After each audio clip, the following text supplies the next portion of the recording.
Hey, welcome everybody to Drunk Dudes in a Gun Room. This is Don. Hey, this show is brought to you by Gun Room Radio. Here's a quick ad for Gun Room.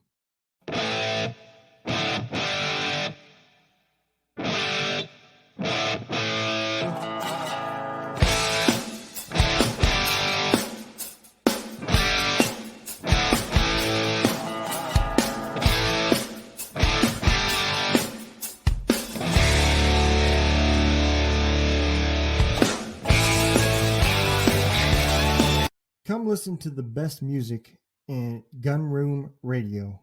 All of the artists that are performing are within the military family. Their songs are authentic, and the music and the camaraderie is amazing. So I want you to come and listen. Have a great time. Check us out at gunroomradio.airtime.pro or on Facebook at Gunroom Radio. Hey, all right, all right. Hey, today I have got a special guest. Let's go and bring on Alex Bratt. Let's go. What's up, buddy? Thanks for having me tonight, man. I'm so excited.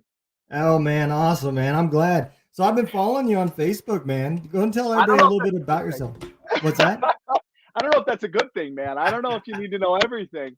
Yeah, so a little background on myself. I'll try to do it super quick. Background as a Marine. I'm now a medical director, not a medical director, sorry, a clinic director of a men's health testosterone facility. I've worked with organizations like the Marine Corps League, Irreverent Warriors, and I'm here today about to share my story with you. And listen, all you need to know about me is if you need something to pick you up, like this is a good podcast to start on the morning. I'm getting a little sick, so this is me throttled down. This is me no sleep throttled down. I did a I did a podcast with a couple friends a couple weeks ago, and I think I went a straight hour talking, and I was like, oh wait, I should settle down. So if you're needing a high energy podcast, man, you're there. Me and my man are gonna get it done today. See that pun? Awesome. See, I throw puns in there too. Yeah, absolutely, man. So, what brought you to the military, man? What made you decide to go into the military? I was a piece of garbage. Okay. So, I was your um, typical small town troublemaker, just petty crimes, Yeah. egging and, partying and just caring a lot less about my grades than I do anything else. I think I graduated with a 1.75 high school GPA, which if you're wondering, you can fail an entire junior semester and still graduate. And so it really came down to at 17 years old, I knew I was going nowhere. Listen, I was a troublemaker, but I was smart, right? Yeah. So I was like, you know what? I think the best thing we can do, the best thing to get me blues that are going to get me good looking girls, at least I thought that's how it was going to work, was I could join the Marine Corps, man. Like, you're telling me I can get this sick uniform and girls are going to talk to me and I'm going to get swole. And I was like, this is a no brainer. And so I knew I needed that structure in my life. So I credit 17-year-old me with going, hey, dummy, let's go grow up. And Yeah. yeah, you can't have a better choice than joining any branch of the military. It's going to help you grow. And I tell so many of my parents this, I have parents that come in and their kids are turning at 16, 17, 18, and well, he doesn't really know what to do. I'm like, what? You can go to the military. Like, well, he doesn't want to do this and this and that. I'm like, go to the Air Force, get this job, go medical in the Navy, go Army and do whatever Army does, or be Yeah. mentally gone and go to the Marine Corps.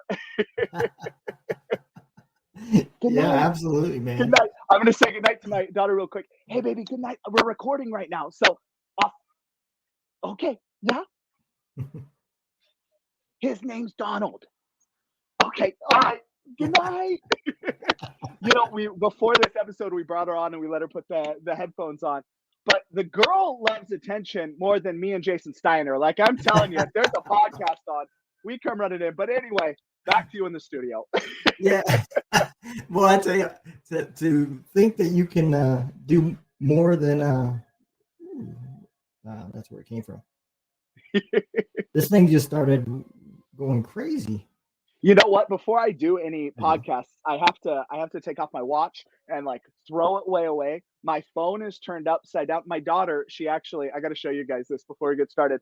She gave me a podcast buddy, and this is my interviewer today. And listen, when you're girl dad, you've just got to fully accept what's Yeah, going on. Like you can go from the big tough Marine, even though I was never big tough Marine. I was pretty decent, but never the tough guy.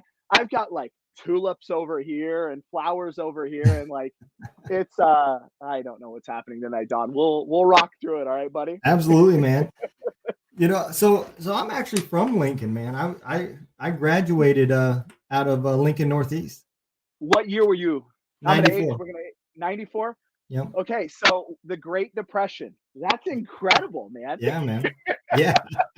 Man, I'll tell you what. 94. I don't want to do this to you. I'm gonna do it to you. So 94, I was in kindergarten. But listen, I gotta say, like the 90s. What a better time to go to high school. Like you could wear windbreakers. Like all you need Yeah. is neon windbreakers. That as you're walking down the hall and you're Yep. set, man. What kind of Yep. music were you into in the 90s? Because I know you're a music guy. So a little bit of rock, a little bit of rap. I mean, that was Yeah. when Former came out, man. Yes. And I like big butts, yeah, that was all out there. The pinnacle of music. The absolute pinnacle of music, man. I mean, I was listening to 90s and 2000s R&B the other day and had a little Mariah Carey on, just blasting it through the drive-through. I've Yeah, got no shame. Listen, I yeah, listen to literally everything. And I've got to say, I'd probably like 80s, 70s to 80s were the move. Class of 89, let's go. So the 70s to the 80s, early 80s, I feel like were a huge momentum in music, right? yeah, And then you hit that like 98 to 2004. And I feel like you were right at the tail end of that good music in the 90s. It was still playing. yep, And then it moved into that early 2000s. I mean, yeah, you've got Tupac and Biggie, if you want to yep. go with that. Motley Crue was still partying hard. Oh, You yeah, still had AC/DC releasing albums. You had yep, classics like Aerosmith and Foreigner. And then we bring in things like the Backstreet Boys, right? So we got the movement of boy bands. yep, I mean, I can't think of a better generation of music. I think lyrically, the content may be better now, but I feel like you were the absolute best. So, yeah. uh, man, That was when jealousy. 6x9s were actually cool to have in your back window. I'd love to say I know what you're talking about, but I don't. Oh, 6x9s. Oh my gosh. Oh, I really made myself look young. Listen, 6x9s are still cool in the back of the window. There's just nowhere to fire it up and hook it up now. I had an 87 T-Bird with the Yes. little flaps for the headlights with 6x9s in the back, just Oh my screaming. goodness. I You like know, big butts and Wild Thing and I had a 1988 Buick Century and the 1988 Buick. Sorry, guys. Well, she is really wanting to get on. I love you. Good night. Okay, yeah. I'll show him. Yep, she's on the podcast. Yeah. Listen, we'll get on to parenting and family and motivation here in a bit. But no, so I had that 88 Buick Century. And in the back, I wired it up. So I had my amplifier, a Mhm. 12-inch sub, and then I had two house speakers.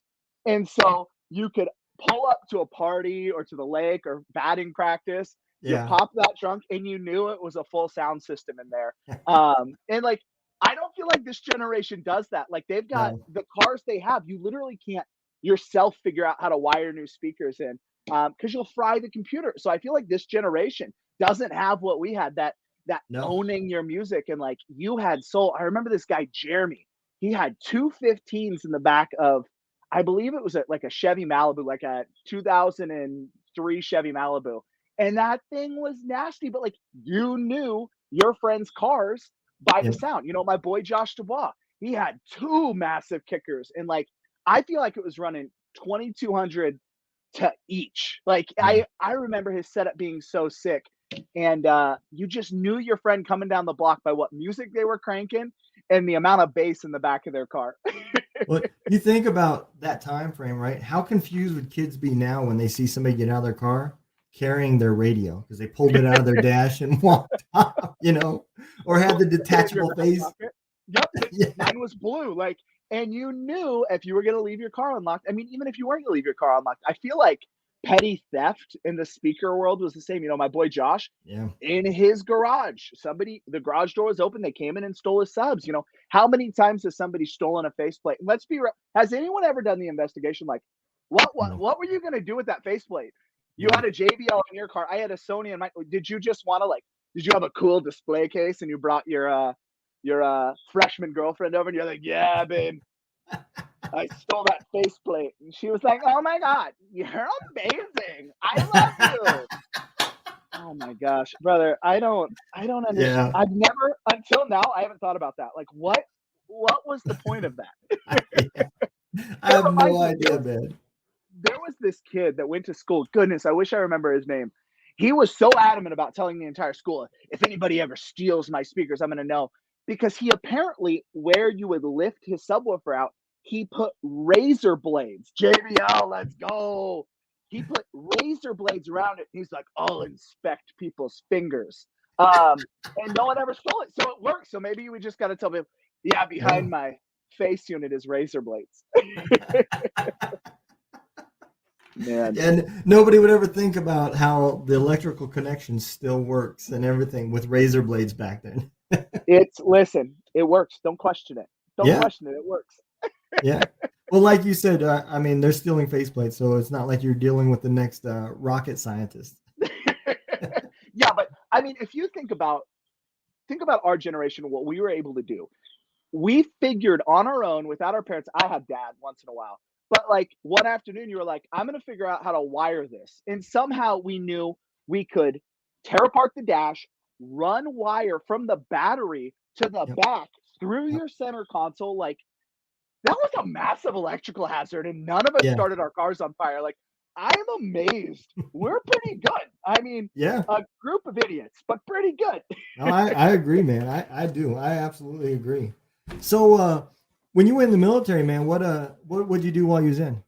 Yeah, I was an 0351, which doesn't exist anymore, which is just absolutely mind blowing. So, for those of you that don't know, in the Marine Corps, I was an 0351 assaultman, and what that was rockets and demolition. So, if it sounds like I'm yelling, it's because I'm deaf. And even though I've got the earphones on and we're killing our ears with music, I shot rockets and demolition. Um, and listen, there's no cooler job for an 18-year-old than getting to shoot rockets and demolition. And it kind of came down to I originally didn't have the scores to get in. Hmm. I had all of the IQ and the oh my gosh, what's the ASVAB? There's a number on the ASVAB for math. Like my math was good, but when I got to SOI, they did a PT test to see if you had a first class PFT and you could move on and do one of these specialty units. Well, I just got a peanut butter shot because everybody gets the peanut butter shot. And Yeah. real quick, from somebody in medicine, it doesn't make any sense that they were giving us antibiotics that constant. Like that's opposed to all medical knowledge that we were just getting that. So anyway, so I get the peanut butter shot, and you had to run it in 27 minutes, and I was like, oh, I'm doing this in 26. So like I just like walked and I timed it, and I was like, oh, I got to finish this last mile in 8 minutes, and just booked it. Um, but I then later realized that, oh, these scores count. Now I have to just go be a standard 11.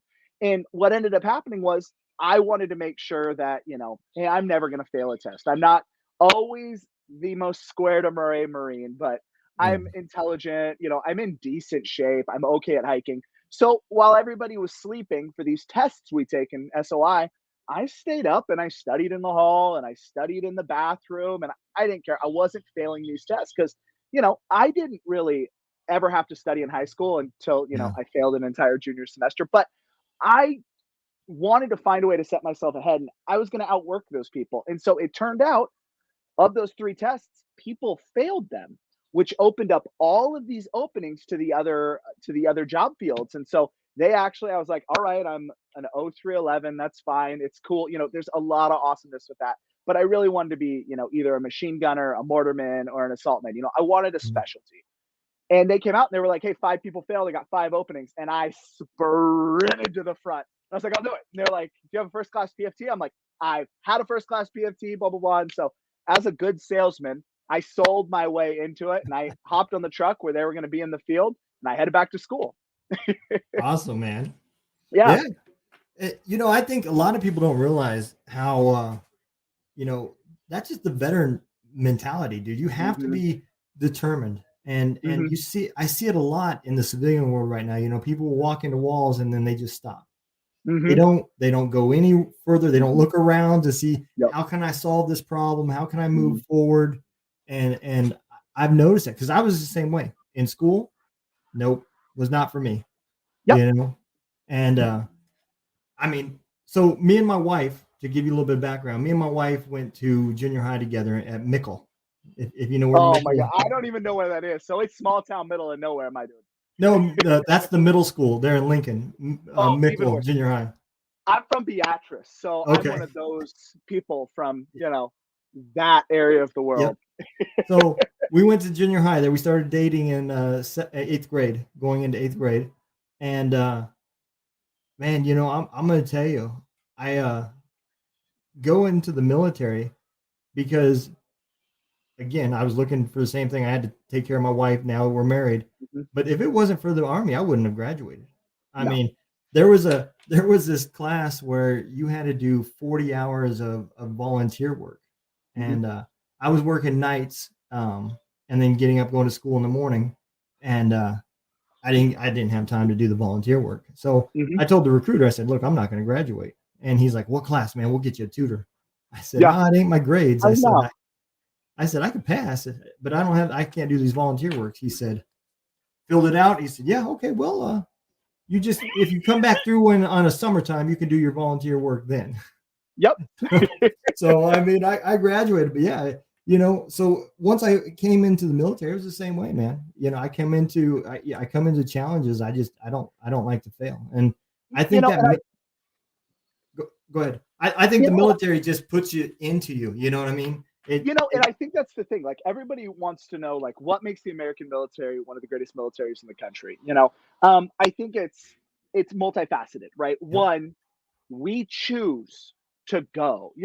Whether the people want to be like, oh, the people in the '80s were it was prison or this. Well, you chose this instead of prison. All right. mhm, You know, two, we want to do it. There's no option. It's not yeah, that necessarily we're stronger than anybody. I really don't believe that. I believe there's foreign militaries that I've seen how they train. Like if you watch the E4 Mafia, if you watch, I love watching the comments. I haven't done a StreamYard where there's comments on the side. So the ADHD is kicking. But if you watch like the South Koreans and their yeah, martial arts, they're flying through the air and kicking boards yep, like I'm the kind of guy that was hanging out with the dude smoking the cigarettes and just hiking weight. And yep, it wasn't that we were necessarily more in shape or more intelligent. It's that we just have this willpower where it's yep, like, nope, I'm part of this. And I am the biggest badass in the world. And I'm going to find a way to do it.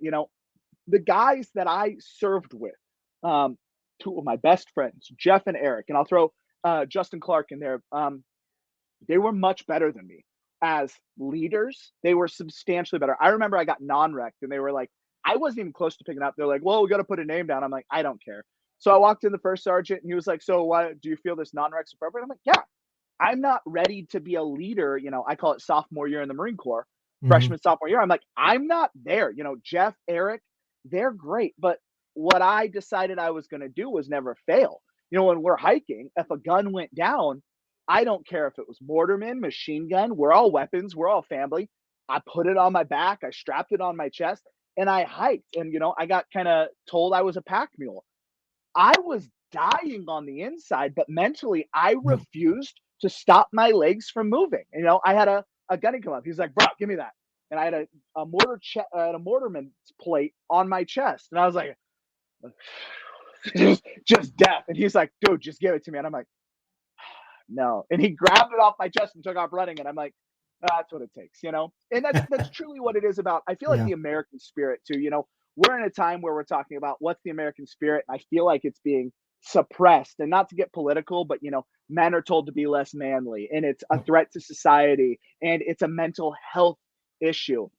Well, what built this country, what built our military was that mental health. And that's why you see veterans in key leadership positions doing things that they're probably not qualified for. But guess what? They're going to find a way to get it done. yep. And that's exactly, there was a young kid, I call him kid, he just graduated college, that's working out Hmm. there where I work. And same thing. He came up to me one day and he's like, "Yep, that's the way it works. They give you more work. They don't give you more pay." He said, "So if you don't do more work, they'll stop giving it to you." Mhm. And I said, Mhm. "Yeah, I get that. That works in theory." I said, "But you still have to put your head on your pillow at the end of the night." I said, "It Mhm. isn't about money. It's Yeah. about accomplishment. Mhm. I don't care about the money. I will do whatever I'm told to do because I collect a Mhm. paycheck. That's my reward. So while I'm there, I'm going to work." And Mhm. you know, I kind of was telling him that because I don't want him to have that mentality of, well, I'm just going to do just enough to get by, because, Yeah. like you said, I feel like that's where America is heading, is Yeah. just enough to get by. It's amazing. So a little bit about me, and we'll go into my story and how I got into this if you want to here in a little Yeah. while. But I've gotten into motivational speaking, and that's what's leading me to doing more podcasts and putting myself out there and just learning. Hmm. Why am I doing motivational speaking? Well, I feel like I have a message to share and I want to help people. That's what it comes down to. And I don't necessarily know what I'm doing ever. I just Yeah. need to keep going forward. And so what that brings that up is I've been talking to a lot of college kids. And if you're a Nebraska Cornhuskers fan, the most recent D1 teams I've talked to were the Nebraska football team, Hmm. which was really cool. I was basically given a 10-minute warning of like, hey, you want to speak to the team? I was being honored as one of their veterans with a bunch of my friends. And I was like, and I've done keynote speaking before, but never, on the spot, hey, you're going to just do it. Now, I've been BSing my whole life, so I can come up with it. We're good.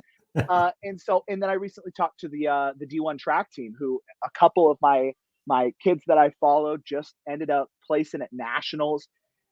And I'll tell you, they're suppressed. They're kind of hiding, but Hmm. there are these amazing kids. And the media is going to show all the drama and all the garbage because guess what? It gets you clicks. But Yep. I'm telling you, and I'm going to shout out right now to all of my Nebraska athletes that I follow, that I reach out to, that I talk to. I'm going to talk to, shout out Coach St. Clair with the Nebraska track team.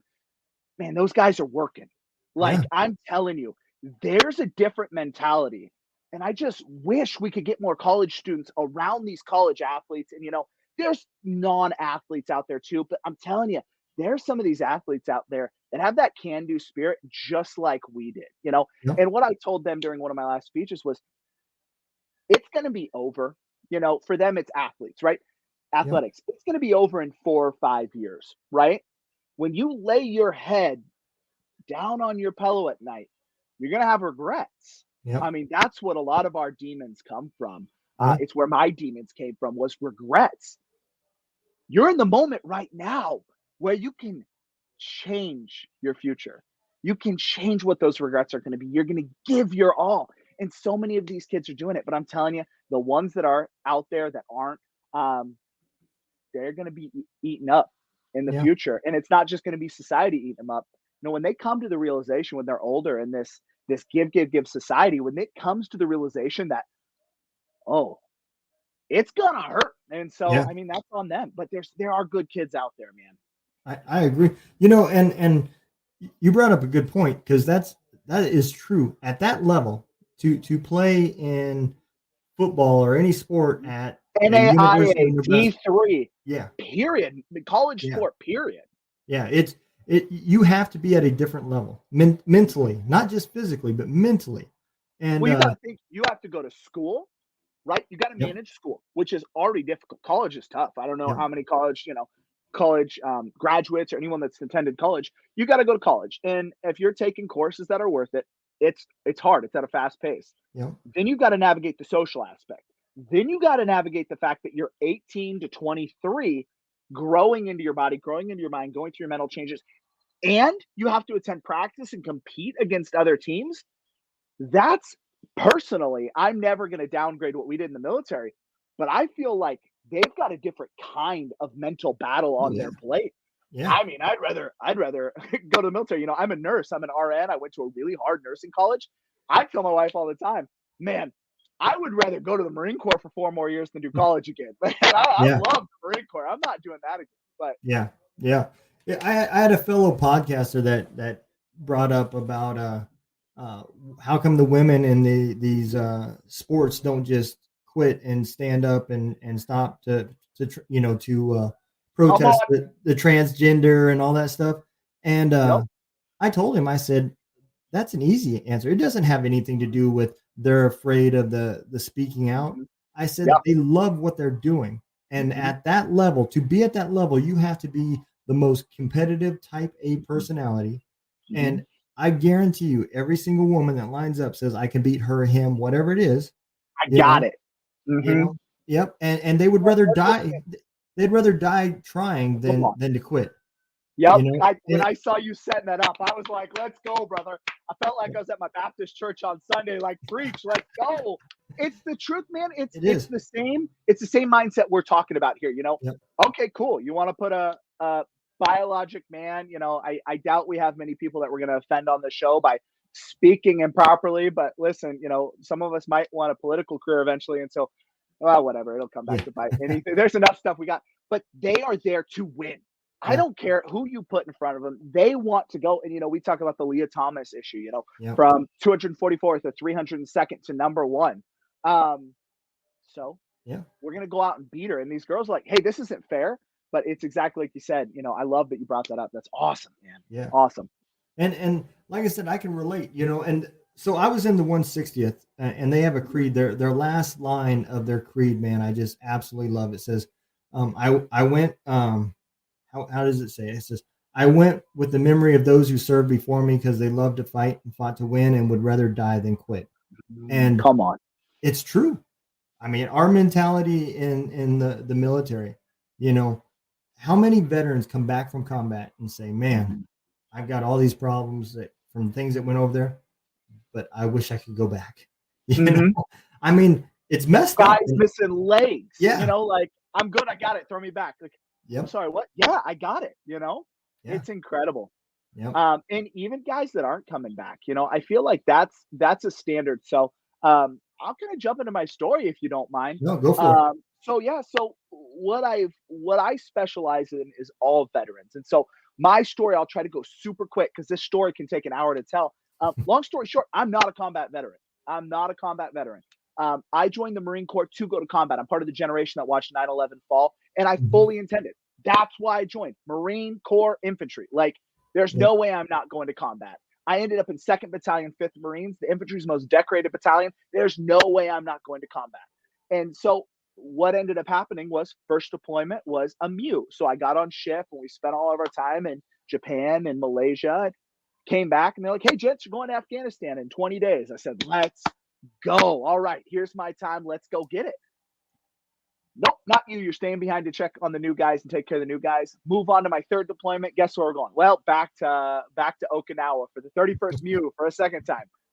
And now, you know, I think something that people aren't brave enough to say is your body gets old, right? Yeah. Like, I call it freshman, sophomore, junior, senior year.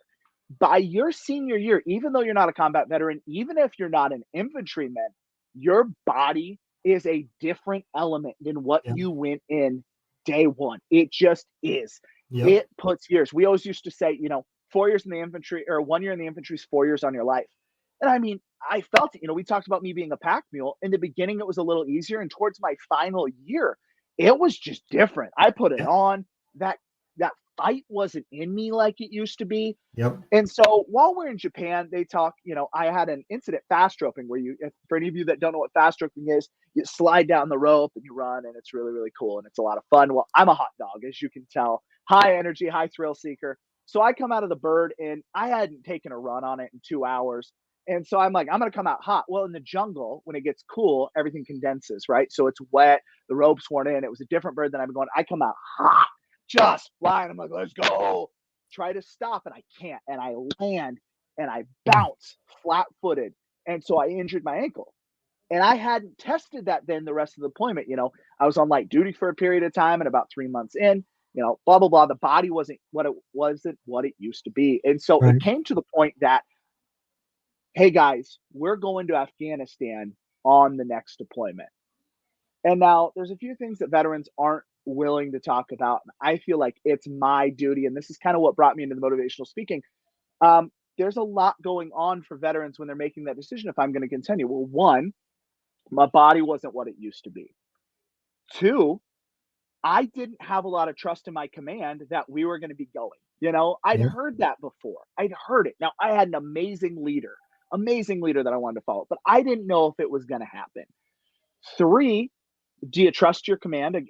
Trust your command again. And three, is it for me? Do I have that fight in me? And can my body do it anymore? And Yeah. frankly, I was scared. I was scared, Oh, yeah. Everybody was. 100%. And if you don't admit that, good on you, man. But I'm telling you, for the 5% that say they weren't scared, I was scared. And so it came down. I had all the paperwork filled out, and I probably admittedly, and this is one thing I've really said over this last year, I'm going to be honest about. I admittedly was probably looking for a way out. And I had a master guns come up and start screaming at me during weigh-ins. Why? Because I was wearing sweatpants instead of green shorts. Like, what are you doing? That's it for me. I'm done. Ripped my paper, went back to my room. And this is after I told my CO, hey, I'm absolutely going with you. I'm going to go talk. And so we get back, and sure enough, the next deployment is Afghanistan. And they had an opportunity for us to go be combat casualties. But again, I'm not going to war in 7 days when I haven't even tested my ankle, don't know what my body is, haven't done a Yeah. built up for that. So I see my boys going off, and they're going off to war, and it's real. They're going out in training. I've got my 6 months before I'm out, and it hits me. These guys are going to potentially die. Yep. Did you really do everything you could as, the Lance Corporal Underground to train them? And I didn't. I was so focused on myself while I was in. I Yeah. didn't give my all as a leader. I wasn't a leader. So I get out, and I'm sitting at home, and sure enough, my unit, 2nd Battalion, 5th Marines, and I know I've told this story a ton of times. So if you're watching me and you follow what I do, fast forward, but it's important. It's all about sharing our messages, and I encourage you to share your message. But anyway, they're on TV at war, and the depression gets insane. I'm talking crying Yeah. myself to sleep every night, having a few too many of these, having a few too many, crying yourself to sleep. And it gets to the point where I'm at my darkest days. I'm not telling anyone what's going on. I refuse to. And that's another thing that I think we see across the country is Yeah. veterans aren't sharing what's going on. Even in my situation where I had just met this wonderful girl, and I had a mom and dad that were just so supportive. My parents were so incredibly supportive. I could have called them and told them, hey, I'm not okay. I'm not okay, but I didn't. And I suppressed it. And I went through nursing school, and I had the stress of nursing school and the pressure of coming back. And, we talk about coming back into the civilian world, and we act like it's not a big deal, but it is. You have kids that are being little brats in class, and it builds up, and I have a breakdown. And I'm sitting in my room, and I open my gun case, and I pull out my gun, and I put it to my head. And I think so little of myself that I couldn't pull the trigger. So Mm. unpack that. We Yeah. talk about having the pride. You're not even a combat veteran. You don't deserve that out.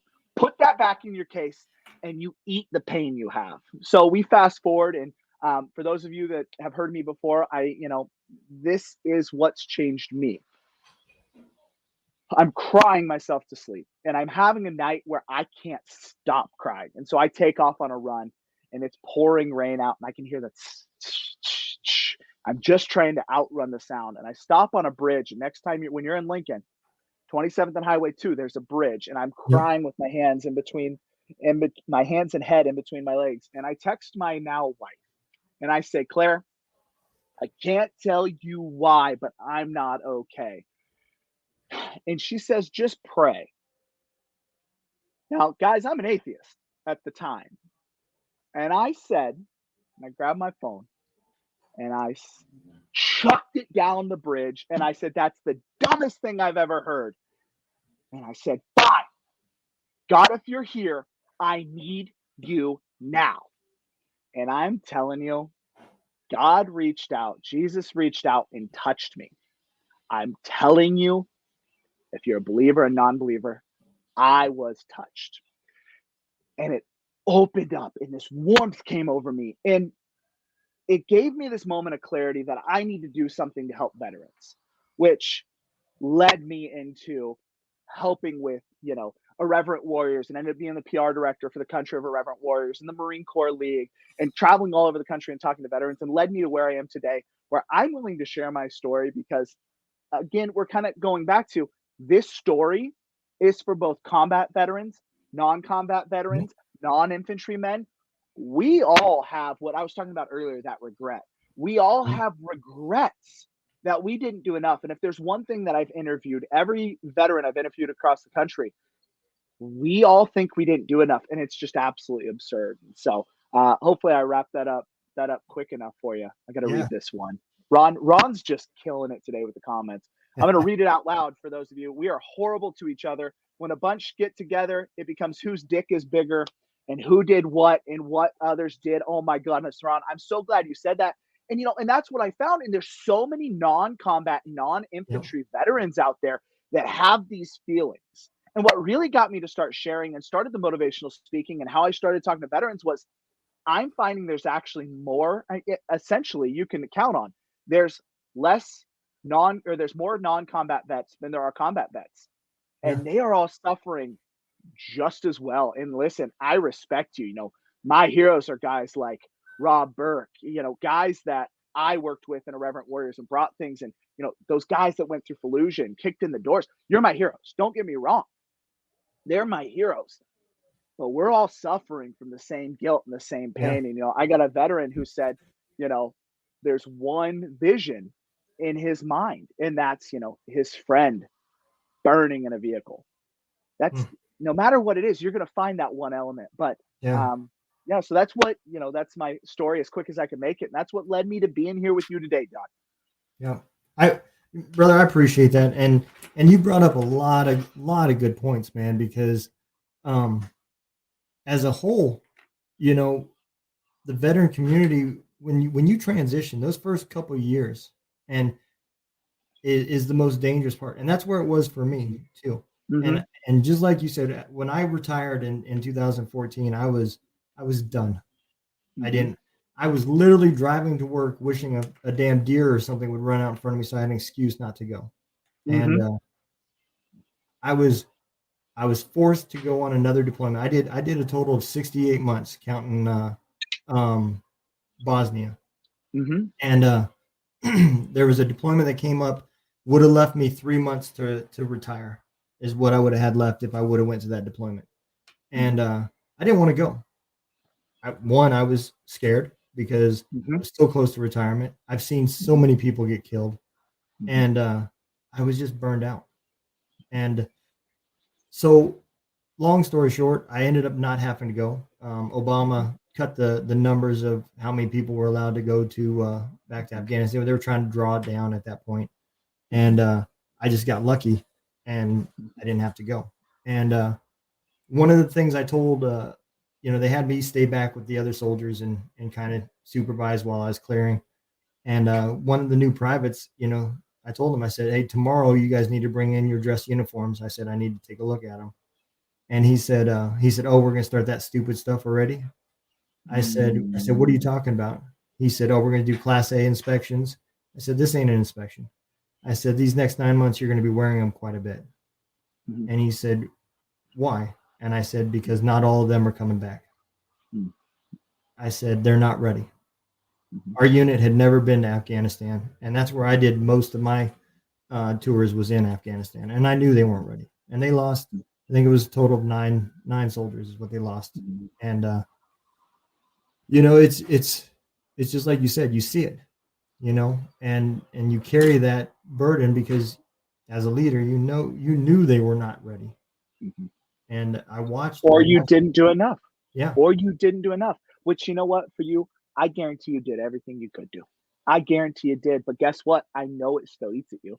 I know you still lay in bed at night and go, shoot, I didn't give it my all. Yeah. But you did. And we all did. We all did everything we could during that time. But for some reason, the way we're wired, because it's never enough, right? It's never enough for us, is it, buddy? But we lay in bed at night and go, dang, I didn't do enough. And my Marines were so much better than me. They were so much better than me. But there is this immense amount of guilt that's on us. Yeah. No, you are absolutely right, man. And, it one of the questions that was brought to me, and you see it, especially now that I've been podcasting now for a couple of years, and with the radio station and everything, I've just talked to so many different people, and when you get in these groups, you see the era that they served in has a different mentality. The Vietnam veterans are different than the first Desert Storm veterans compared to us. We're so much more open in comparison to the Vietnam. And you look at this and it makes you wonder, man, have we really even seen the worst of what people are going through? Because a lot of those guys haven't got out yet.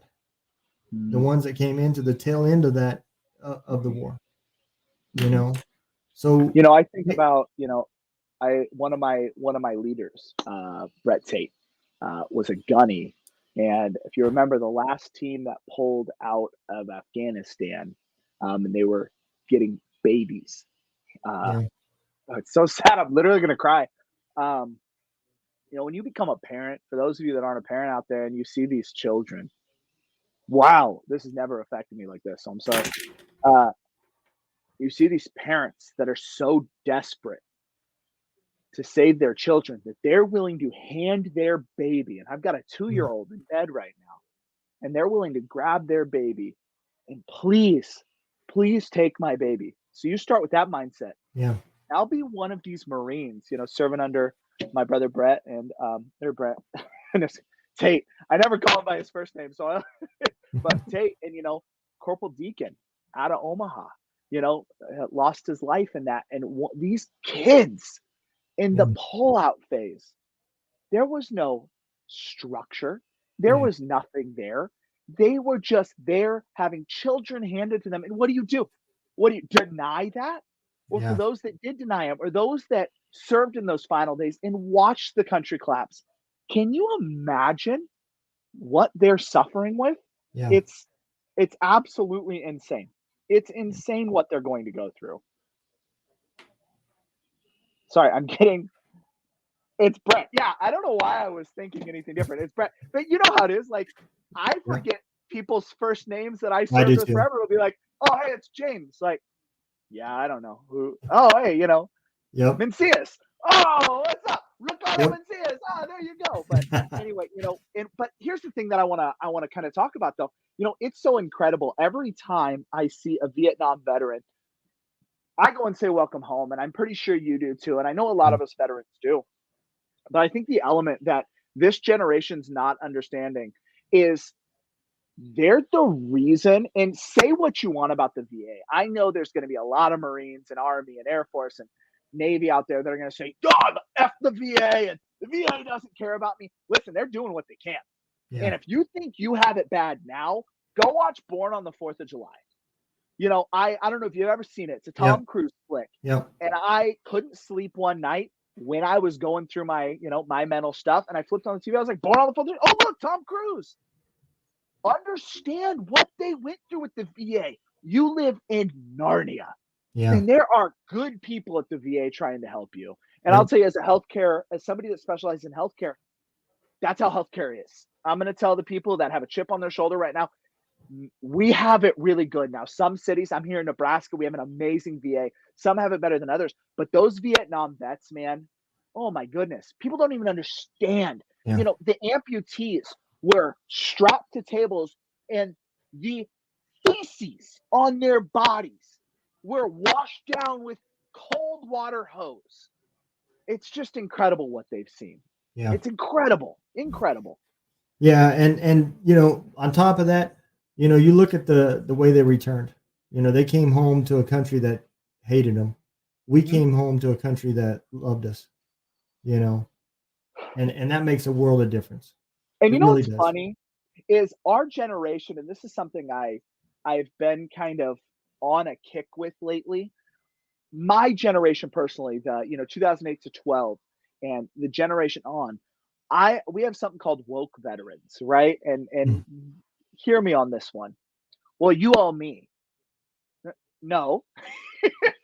Society doesn't owe you anything. You Yeah. made the decision to sign. They're the same people that are throwing a fit when they can't get their Home Depot 10% off coupon to Yeah. not work. And I served and I blah, blah, blah, blah, blah. No one owes you anything. You don't Yeah. understand how good you have it. And I Yeah. feel like that's something that I've started saying, and I want to call people out. I'm okay being that little grindy squeaky wheel that's like, you, no one owes you anything. Guess what? You are lucky that you freely served for a country that's amazing as ours. You don't get to Yeah. complain. You don't get to complain about Yeah. it. And with that being said, too, I also feel, I'm not one that bitches about the VA or Mhm, anything. I agree with you. The VA that I see out here in Missouri is amazing. mhm, Very small little mhm. clinic. They're limited on what they Nope. can do, but the people are so nice, man, Mhm. and they And care. they're seeing so many more patients than they should. Yeah. They're stretched to the absolute limits. Yeah. Absolute limits. I tore my Achilles and had surgery February 2nd. So let me just run you through this. I'll start with what the VA did for me. Tore my Achilles on Saturday morning at 1 a.m. dancing in a club in Vegas. I was with a work party and the body just got old. I took a step back. The Achilles is gone. I'm with a bunch of my friends who are in healthcare. We reached out. I'm like, okay, it's torn. I fly to Omaha, head straight to the Omaha VA emergency room. Now, did they misdiagnose this and try to tell me, well, this scan didn't show a tear? I'm like, yeah, it won't tear it. I need an MRI. Like, your CT is not going to show it. I need an MRI. Being in healthcare, I also understand how to navigate the system. Yeah. They tried so hard. On Monday, I got a call saying that Tuesday I was scheduled for an MRI. MRI scheduled Tuesday. Wednesday, met with my surgeon. Surgeon got me in Friday. In the real world of medicine, it will never go that quick. It will Yeah. never go that quick. There are lines that the VA are able to cross. The amount of tape you have to cut through to go get an MRI, a CT scan. I mean, I had goodness gracious, uh, irritable bowel syndrome. I have irritable bowel syndrome. They did a pill cam study, an upper, a lower. They've done so many studies. You're not going to get that in the real world. The No. VA, and it's free, Yeah. free, insane. Yeah. Yeah. I mean, I'm going through the MOVE program right now, and for those that don't know, it's for weight loss, Hmm. and it's classes, it's weight loss medicine, it's Well, physical they have therapy. semaglutide, right? I've seen that some veterans are getting something called semaglutide. So for Yep. us, for those of you that don't know, it's really cool. Semaglutide is an injection, and the injection Yep. increases this hormone called ghrelin in your body. And this hormone tells your body you're full, right? So it increases this hormone. So when you eat, you're full quicker. Yep. So my clinic charges $55 or $66 an injection, and I'm one of the cheapest clinics that there are. I've seen up to needing to pay $6,000 up front for a 6-month contract, and you're getting it for free. It's Yep. incredible. Yeah. Yeah. I agree, man. And and the other side to this is, if you really took the military for what it is, and you live the codes and the creeds of your branches, at the end of the day, we police our own. We hold each other accountable better than any other group of people out there. We Mm-hmm. can look each other in the eye and say, "Yeah, I love you, but you fucked up." Yep, you a know, hundred percent. it's that simple. And that shouldn't end when you get out. So this problem that we're having now is needs us to police our own. Mm-hmm. You know, Yep.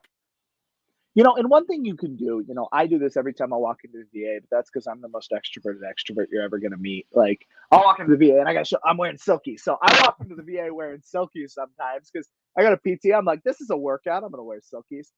Say hi to a veteran, darn it. yeah, And the one thing I tell in every speech I give is, you have no idea what battle another individual is fighting, right? And it's something that you don't need to know. But if you say hi when you're walking past that veteran, just say hi. I told my students that I talked to here a couple months ago, I was like, you have no idea that walking past an individual in a hall and giving him a high five, that could change his life. That could change his or her perspective. And you have an option to do that. That Vietnam veteran with his hat on that says, Vietnam. If you're lucky, you get to see a World War II hat on, Oh yeah. Operation Enduring Freedom. You know, go say hi when you're walking past. Don't Yep. sit at the cubicle. You know, I don't know about your VA. Our VA is brand new, very fortunate. Don't go sit off by yourself. Go sit next to a guy, a gal, you know, my women out there as well. Hey, how you doing today? Tell me about yourself. And Yeah. that can change a life. That's policing your own. Yep. I agree. You're absolutely right. You know. Well, I'm gonna tell you, man. I love what you're doing, and I listen to your reels and I listen to your Facebook videos, and yeah, it's changed my outlook on a lot of stuff. You know, You between know, it's podcasting and listening to this community talk, man. You know, and I there's love it. so many. And I thank you because you give us a voice, right? You know, I do not have the time to do a podcast. I don't. I have the time to get the kids to bed, do this, you know, Yeah. finish my job, do the dishes real quick. Hey, honey, I'm going to go out and do this podcast. But the amount of work you put in, and so many wonderful veteran podcasts, we're going to shout out all of them.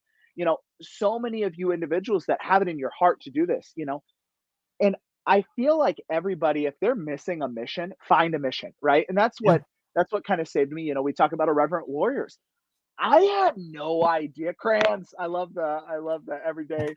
It's a Saturday, USMC veteran with the crayons. I love it, man. I love it. I'm loving this comment section. But Yeah. you know, if you're listening right now, find a mission, right? Find a way to get out there and do something. There are so many of these organizations, the VFW, the AMVETS, the Yeah. Marine Corps League. They're begging for people to come in. And that's how I got started. I went to a Marine Corps, you know, I was at the VA actually, and Lyman Garrison, one of my really good buddies, you know, and he said, hey, I'm going to introduce you to somebody. I'm going to give him your number. And he gave me David Ocean's number. And I consider David Ocean my mentor and the reason I'm here today and the reason I've helped veterans. And they invited me out to a Marine Corps League meeting. And I said, this is stupid. I don't want to be a part of this. But they said, hey, what do you want to do? You know, you got an idea. We've got financial abilities to support you in something. We've got leadership positions that need to be filled. I ended up being junior vice commandant for the entire state in my Wow. second year. They need you guys. So if you're feeling like you need something, get out there and give. And you know, I feel like just sharing a video. You know, you talked about, you know, I do these random videos, and I'm trying to do more. But you know what? Even just giving a post today. But I'll tell you, the one thing that brings that up is I've got this post that I don't know if you saw. It looks like this, and I'm talking to the Nebraska Yep. track team. Yep. Um, and it talks about, and I'm going to tell you guys here because it's kind of my logo. Everything about my brand, you could call it, is based on this. And what I like to tell people, and I said in every speech, if you feel like you're buried, you feel like the world's caved in on you, right? You're not buried, guys. God doesn't bury his children; he plants them. And we might feel like we've been down there a long time, but we're growing roots. And that growth season, the deeper the roots grow, the stronger the stock. And when you're ready to burst through that soil, there's not a darn thing that's going to stop you once you get up there. And I'll tell you, even guys like you, guys like me, we still have demons. We have Yeah. days Yeah. where we can listen to what we say and it doesn't always work. Yeah. But if you just believe, like, tomorrow's another day, tomorrow's another day, there's so much that can go for you. You know, I love that you do a lot with music. So there's an artist that I am absolutely in love with. Are you familiar with NF? Nate Ferguson, NF? I'm not. Man, No. oh my goodness. So for those of you that aren't into rap, and again, you know, you hear me talk about God, and you hear about me talking about Baptist church. You know, I'm a Christian. I do Christian motivational speaking unintentionally because that's a huge part of who I am. You know, Second Corinthians 5:7, for we walk by faith, not by sight. Like, that's what saved me. And you know, I'll throw things about Paul, and you know, but there is this line, and there's this musician, and he is a Christian rapper now, but he's not a Christian rapper. You know what I'm saying? Hmm. And he has this line that says, think about it for a second. If you wake up every day and look at your face and think that you'll never be great, you'll never be great, not because you're not, but the hate will always find a way to chop you up and murder your faith. Like, I Yeah. heard that line. I was in the gym, and I love this. We're gonna move on to music, man, because you get me going. I was talking to Jason, and I want to hear all about this music platform that you're having. But I heard that line in the middle of the gym, and I'm telling you guys, I got to stand up and do this. So I'm literally I'm oh, look at the silky legs. So I'll come down here, and I'm doing like bench press, And he starts saying that, and I stop, and I'm telling you, I set the weight down, and I sit on the bench, and I was so moved by it. And so I just feel like if everybody wakes up in the morning, if we're I don't know if we're moving on. It's we're 55 minutes into the podcast, so I get a little screwy at 55 minutes. But if we're moving on from the motivation and the mental health, I just want to tell you one thing before we move on from that. Look at yourself in the mirror in the morning. Yeah. I know it's corny, but look at yourself and just say, we're gonna friggin' do it. Today might not be our day. You're having a bad day, go into the mirror. Look at yourself in the mirror. Hey, we might not be having that day today, but we're going to finish the day. Because I'm telling you, positive affirmations are the greatest thing you can do for yourself. Just find that hope, find what's going to go there. Hey, you're not feeling it today. You know, Robin Williams, what is the Robin Williams line? I think sad people will always try to make others happy because they know what it feels like to be sad. That's a very loose translation. Yeah. Like, hey, you're having a day, go try to make somebody else's day. I'll tell you what, pick up your britches and go figure out a way to be kind to somebody else. So, Yeah.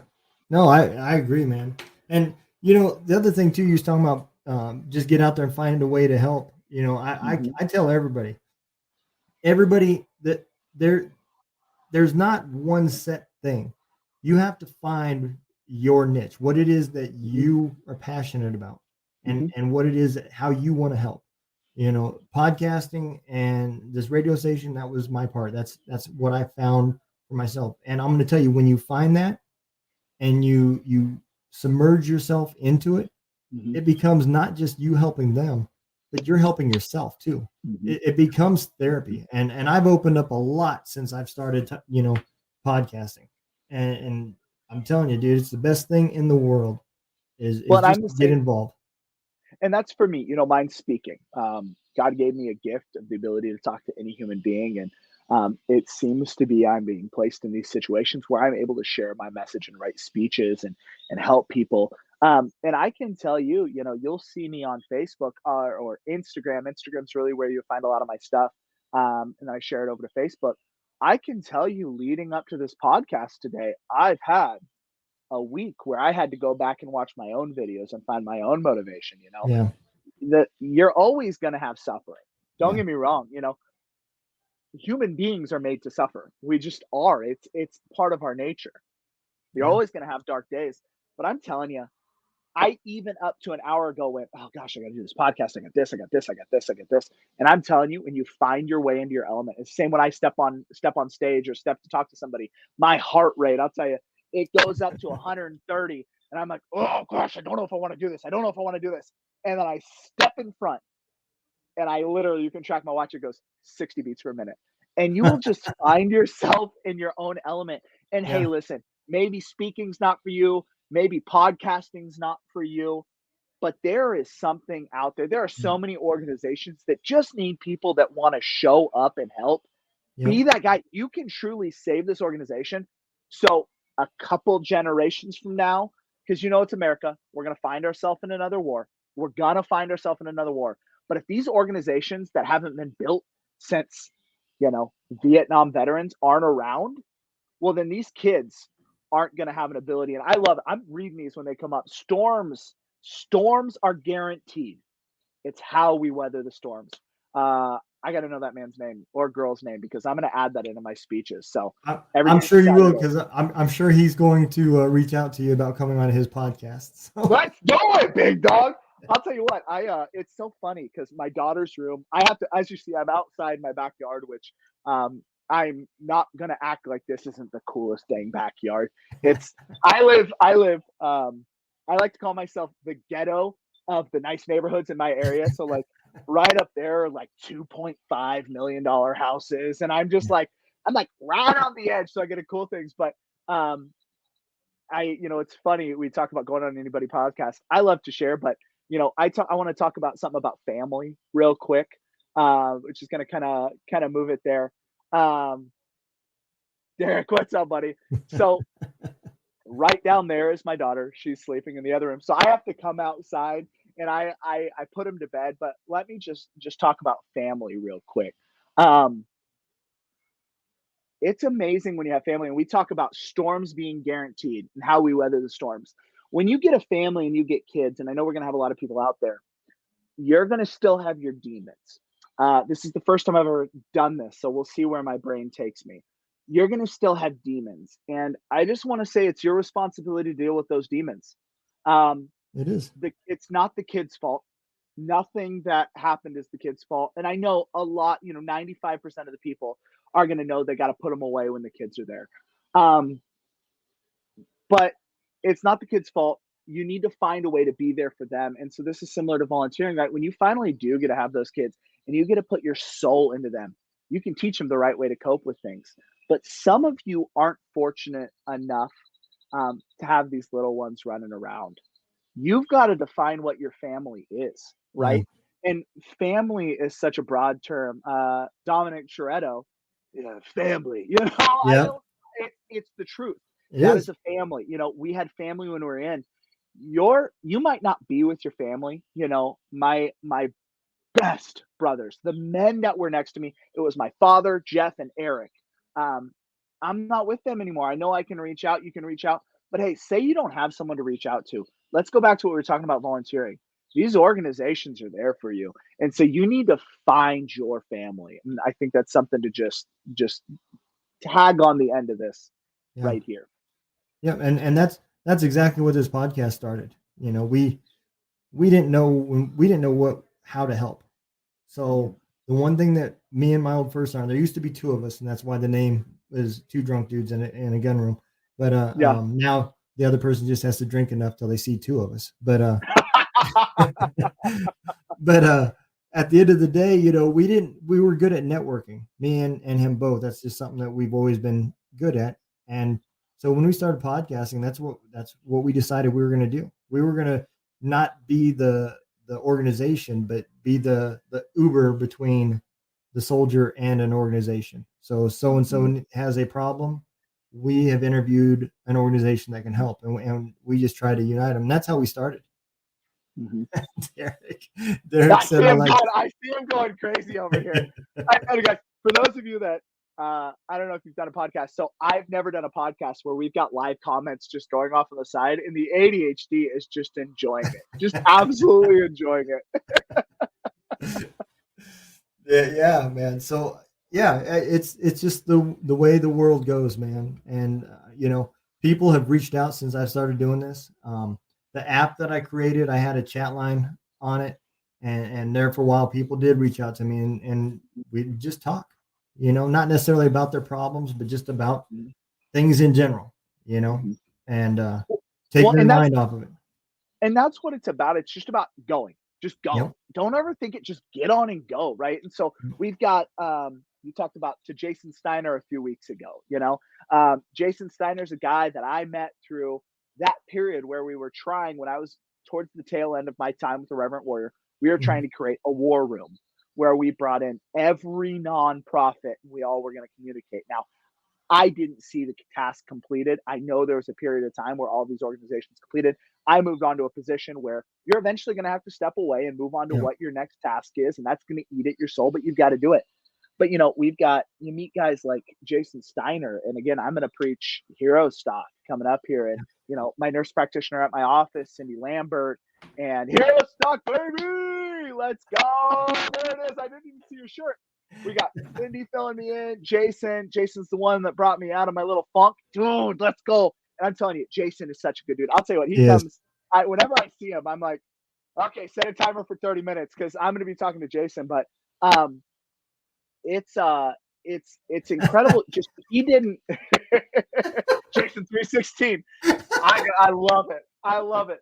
But I'll tell you what, Jason, it just kind of started. He got offered, hey, there's this spot. Well, that brought in, and it always happens. You've got great veterans, Cindy and Jesse and, everybody else in the organization. Those are the three that I really know work with it. And it's now come to what this year's going to be. And we go back to music. It's gotten big. I see Cindy in my office every day, and I get the updates, and I'm just like, oh my gosh. And you've got Irreverent Warriors and Rucket I'm so sorry. I need Cindy to give me a better brief before I come on. And what's happening is when you get these events, you've also got these booths set up. And so what happens is it's a networking event for all these different, different military organizations. But shout out to Hero Stock. Yeah. Dog, give them the information. You got the information on you? Yeah. So September 9th is when they do it. September 8th is it that they're doing Rhonda's Ride, where they leave from Lincoln, they go to Oklahoma, and they turn around and come back. It's 1,000-mile motorcycle ride. Mm-hmm. And that's September, Wheels for Warrior. yep, Wheels for Warriors. So let's yep, shout out that organization. yep. Wheels for Warriors will be donating a bike there, and you have there's 4 bands, and Scotty Hastings is one of them. Mm-hmm. There's a couple more that I can't think of off the top of my head. I'm pulling it up right now, my brother. And yeah, it's just a good time to come out and just build camaraderie, and everybody come out and hang out. I mean, and I'll tell you what it's about. If you've never traveled to an event, oh, my internet's stinking when I need it to. If you've never traveled to an event, it's just so different. You know, when I was very fortunate when I was with the Reverent Warriors, we were filming. Let's get the music. Scotty Hastings, Dylan Bloom, Guitars for Vets, Guitars for Vets, which is really cool. The Blue Collar Band, and then at the same time, you're going to have the Reverent Warriors, Rucket for Warriors, and the Reverent Warriors are both going to have hikes going on. It's going to come together all at the end. Jason's daughter is singing the national anthem again, and man, have you heard her voice? I have not, but oh my gosh, she's so young, and her voice is still just growing, and it's just so incredible. But I'm telling you, if you've never, Rhonda's Ride, and if you've never traveled for an event, there is nothing more special than you showing up and having that little bit of nerves, right? And so I was always in a leader position with Irreverent Warriors and traveling to do an event. But when you show up, I just saw, where is it? I'm a hugger. Where is it? I see him, and I'm a hugger. Yeah. I will tell you, you're going to find a veteran that's going to grab you. If you're at the right event and you travel, it doesn't matter if you don't know a single person there and you took that massive step of just heading to an event, you're going to find people that love you and love on you, and you're going to go away with a new best friend every time. And what's great is we're going to have social media, and guess what happens? You've now created that family we were just talking about, that when you're having a hard time, you can reach out and talk to. Pretty cool. And Derek's going to hug everybody I'm seeing. Yep, absolutely, man. Well, I'm looking forward to it, brother. And like I said, I'm bringing all my equipment. We're going to be live streaming it, so for the people that can't get there, they can still be a part of it. And dude, that's my plan, is to talk to as many people and hang out. I'm even bringing some bourbon that I'm making. I got it in the barrel. Buddy. It's been brewing for a while now. So. Well, and for those of you that are, again, what we're talking about is Hero Stock 2023. You can find the event on Facebook. Again, I'm not an affiliate of the event. I just know the people putting it on, and they are such good people, and they're putting in the time and really working for it. And it is going to be out at Round the Bend Steakhouse. And so for those of you that don't know Nebraska, in Ashland, Nebraska. Ashland, Nebraska, in between Lincoln and Omaha. And it is a really cool event space, and we'll be able to get you. You can pick Lincoln or Omaha to fly into. Flights are super cheap. We've got a new airline called Red Airline here in Lincoln that you could fly into. Southwest has cheap airlines. Do yourself a treat and just travel and check something out. Just, even if it's not this event, I encourage you, get on Rucket for Warriors, get on Irreverent Warriors, check one of these events and just get to it and just try something new and meet veterans outside of your comfort zone. Yep. I'll be at the I can't remember the hotel, but I'll be up there Friday night. There in Lincoln. We're staying in Lincoln, so I think Go ahead. I think Jason's got something planned where he wants everybody to get together that Friday night. Anyways, I'm trying to get cleared. I'm hoping my Achilles, like I said, I tore it. I'm hoping I can do the Silky side. I've never missed. Obviously me and a couple guys, me, Jacob Fry, and my boy Rob Burke. We started the Lincoln Silky hike. I have never missed a Nebraska Silky hike, and so I'm like, will this Achilles tear again? And I'm almost, hopefully my PT is not listening. I'm willing to try it again. But hey, I wanted to hear something. I know we're kind of approaching that hour, and being the first time on your show, I don't know how long you go. I'd like to learn a little bit and let you selfishly plug your new app. Tell me about your app. Jason was telling me about it the other day. I want to hear about that. So the radio station started in May, so Mm-hmm. it's literally brand new. Mm-hmm. And what we did is I went and got licensed through BMI. So we're taking veterans that are getting out of the military or just got out and are Mm-hmm. trying to become full-time musicians. Mm-hmm. So there was no place No.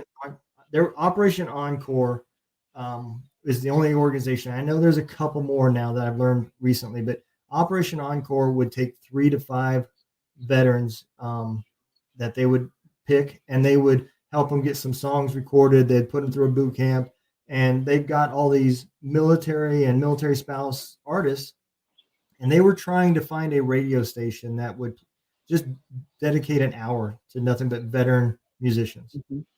and nobody would do it. So I came up with this idea of let's just have a radio station. And the idea came from all these podcasts where I started getting all these musicians on, and my idea was just, I'm just going to pay for the broadcasting, and they'll give me their music. We'll just throw it on, let everybody hear it. And it turned out to be a lot more red tape than that. And I ended up having to get licensing and had to turn into a business and everything else just to get it all legal and get it happening. But we Mm-hmm. finally got to that point, and we now are, I think I'm up to about 130, 140 songs. There's about 15 to 20 artists that Mm-hmm. are on it. And Now, what are the qualifications? Now, is it veterans, veteran spouse, veteran family? Tell me it, about the qualifications for that. so to be on the station, you have to be either a veteran, veteran spouse, or a child of a veteran. Cool. And the reason my thoughts was because everybody in that group, whether you put the uniform on or not, you served, Mm-hmm. because you were taken out of your element every time they PCS'd, Mm-hmm. every time the soldier or airman or whatever branch deployed. You were the one stuck in the rear trying to rally the troops and get everything together and keep the house going and the bills going and the kids Mm-hmm. off to school and dealing with the hardships that a lot of military families have with low incomes and everything else. And Or if you're so talking about kind of what we just talked about, you've got a family who didn't spend that time with you, yeah, but now, my now wife walked me through the deepest, darkest days. And, yeah, for me, I don't have my demons are very under control. We have people whose kids are still seeing their demons. Those kids have an outlet. yeah. It's incredible. So, but yeah, so we bring them on, and I try to get them all to come on the podcast. And at some point, so every Saturday night from 7 to 8 p.m., I dedicate that to all the artists that went through Operation Encore, because Mhm. that's who really helped me get this going. Yeah. So I give them their own special hour, I got to all follow 24 hours, Operation Encore. even though all 24 hours is all veterans, but they get some veteran time. But and then at Saturday night at from 9 to 11, I do what's called Sharing Bourbon, and you can Mhm. get on. I stream it here on Facebook, and you can get on and request lines, and I play it through the radio station. I do shout outs. I do whatever people want, and I run a top 20 billboard. So you can go to Gunroom Radio or the Two Drunk Dude Facebook page and find the link to vote, and you can vote for your artist. At the end of each month, I'm giving away the artist that's at the top of the billboard each month gets a prize. And then at the end of the year, I'll do a top 100. And all the votes and everything add up. And every Sunday, I introduce every song, every artist. Now playing number 20 is Derek Thomas, who's actually in the chat. He's got the I number see 20 them. song right now, but Dude. but Oh my yeah, gosh. I'll tell you what. What's your listen, I'm going to put you on the spot. Do you have a song that's moving you right oh yeah, now that you're hearing? What's yep. what's the song? I'm going It's to called Not Alone Not Alone. And who's by the artist? Shannon Book. Spell Shannon Book. SHANNON Nnonbook. Awesome. Awesome. That's so cool. I'll tell you what, we talk about music and I love this. I never go on a podcast and talk about music. I I feel like music has such an incredible ability to take people out of their element and put them in a completely different element, right? Yeah. You want to hurt, you want to feel pain, man, there's music for you. You want to Yep. just hate the world, man, there's music for you. You want to be in a good mood, man, there's music for you. Yep. And I feel like that's kind of something that's just kind of hitting me right now that I think people don't take into account when they're talking about their mental health. What are they listening to? What's really going on behind the music, and what's the quality of lyrics that are Yeah. going into your ears?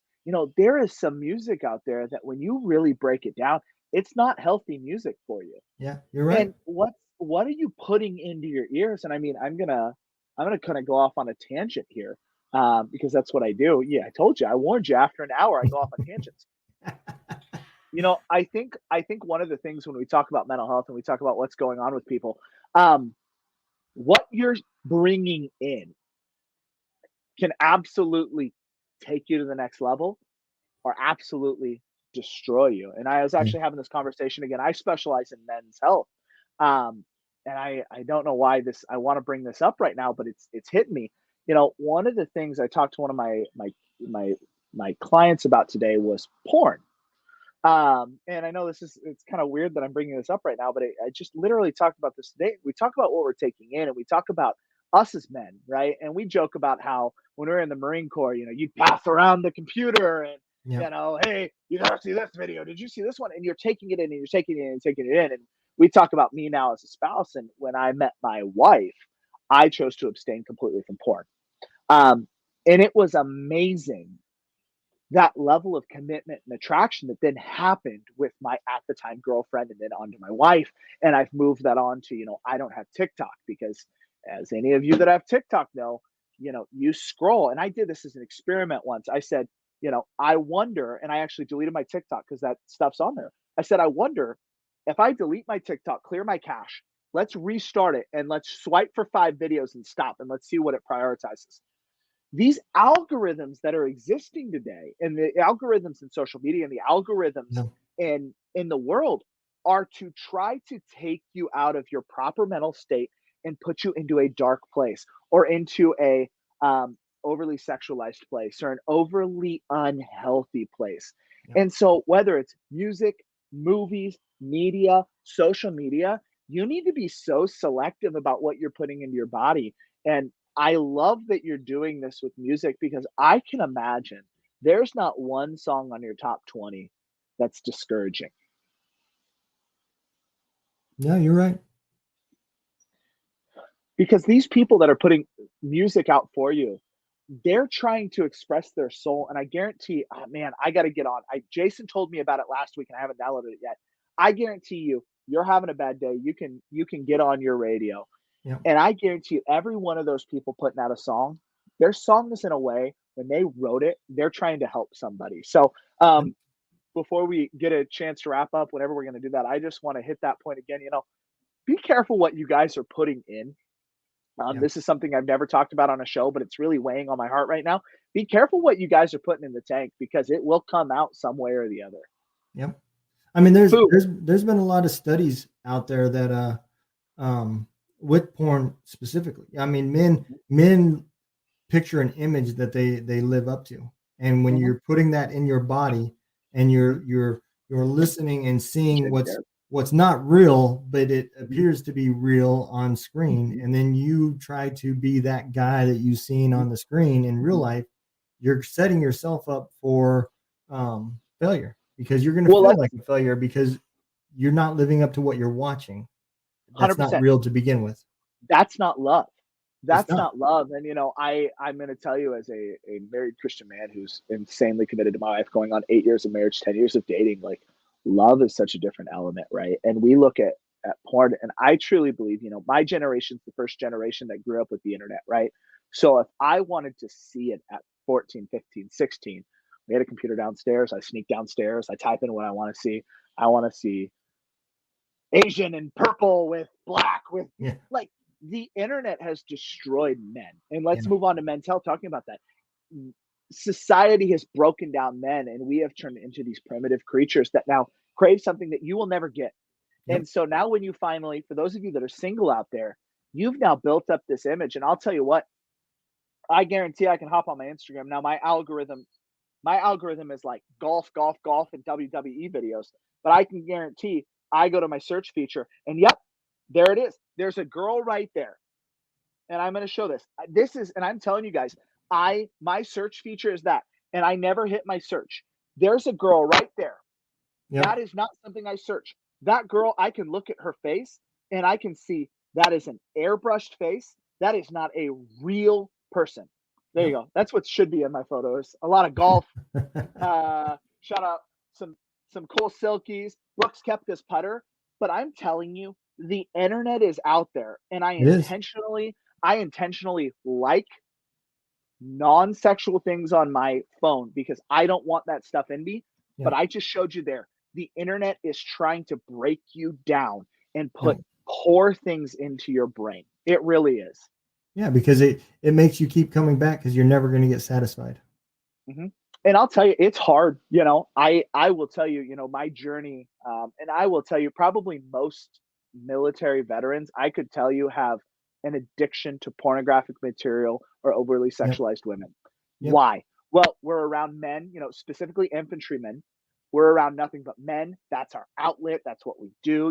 You have men that will buy prostitutes in other countries. Yep. And so when you make that decision to move on from that, it's hard. I'm telling you, but you'll get to the point where not that picture, my beautiful children, which is why I try to live my life to the absolute fullest. But that picture I showed you earlier, you'll scroll right past it. And Yeah. you'll have days where you'll catch yourself looking and, we're all creatures. We are.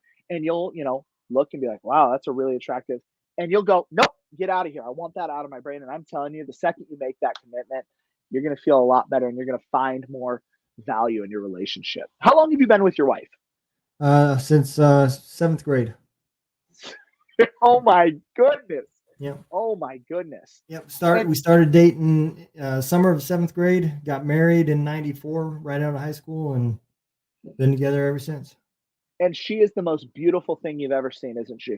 Oh yeah, absolutely. There is, and I'm telling you guys, for those of you that are young in a relationship, I don't know who we're talking to. I don't know what you have specifically, who listens, but I'm telling you, for any younger guys that are out there, any single guys, I remember when I was a kid and I was like, I don't understand how, my father is so attracted to my mom. Of course it's your mom, but you're gonna say that like, my mom's old. What do you mean you're attracted? To be fair, my wife's very attractive, so pat on the back. Good job, me. Um, but there's something that happens through those years of commitment where it's this whole other level of attractiveness. Yeah.